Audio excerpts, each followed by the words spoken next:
All right, starting out with your weight at the highest lock it'll take. This is called a decline rotation. So you want to pick a weight that's a good resistance but workable. Take your outside hand, grab for the handle, take your inside hand over that, and it's almost like you're going to swing down. So we're going to go down and then back up again.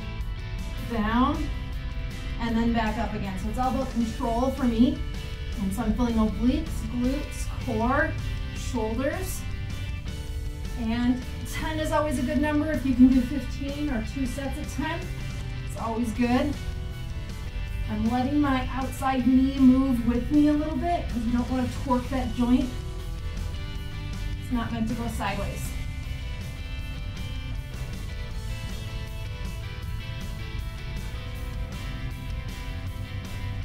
One more.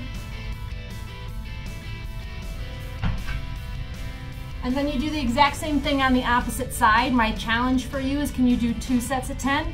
Can you do 3 sets of 10?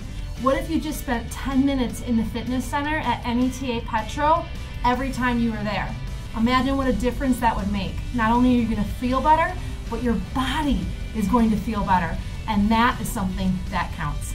For more information, visit Mother Trucker Yoga or TA Petro and find out about their fitness locations and what Mother Trucker Yoga is doing to help truck drivers everywhere feel better wherever.